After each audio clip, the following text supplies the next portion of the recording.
It's your boy Modern Speed bring you another video, and it appears that we got the last big transaction of this NBA offseason.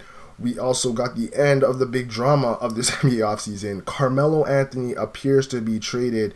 It's not official yet. It will be official probably Monday, but it appears like this is going to happen. Carmelo Anthony is on his way to Oklahoma City, and going the other way back to New York is Enes Kanter, Doug McDermott, and a second-round draft pick in the 2018 draft that was formerly owned by the Chicago Bulls. Now, no, this is probably the best that New York could have done in terms of a deal. Carmelo Anthony controlled his fate, and he just expanded the list of teams that he was willing to go to waive his no-trade clause. And it seemed OKC was one of those teams, and the New York Knicks were able to get Enes Kanter, Doug McDermott, and a second round pick. Now, no, I'm going to talk about the Knicks first. Enes Kanter and Doug McDermott are not necessarily game changers, but it will help with the New York Knicks rebuild and building a team around Kristaps Porzingis.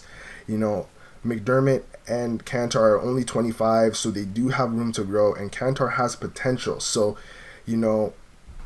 they can definitely build off what they've got. It's not necessarily the best deal, but again, Carmelo Anthony controlled his fate with that no-trade clause.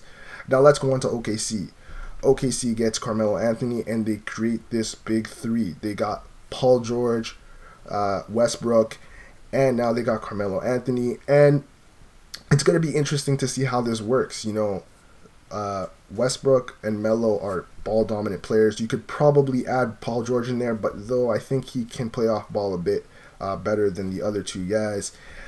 It's going to be interesting to see how these guys coexist. But this team can work out. Now with that starting lineup in OKC, which will consist of Westbrook, Paul George, Andre Robertson, Steven Adams, and Melo, they have a pretty good core defensively and offensively. So, in terms of Melo, who's not necessarily a great defensive player, that will be masked by the other four guys. And, Andre Robertson can focus on his defense because he's not a great offensive player. But the three other guys, that big three, can help, mask that. So I think this roster is looking pretty solid. But the question will be, can these ball-dominant players coexist? And that is going to be a question to see. We do know that Westbrook and Melo had played a couple times during the offseason together, so maybe they developed some chemistry. So we'll see how that works out, but it's going to be interesting to see how this roster plays out in the upcoming NBA season. But anyways, let me know what you think. Do you think this was a great deal? Do you think this was fair? A fair deal for both teams? Do you think one team got the better end of the deal? Do you think OKC lost out? Because you could argue that they did. You're getting an older Carmelo Anthony, so how much can he provide? Did the Knicks win this? Let me know what you think. Leave a comment down below. Anyways, folks, it's your boy Modern Speed, signing off. Later, everyone.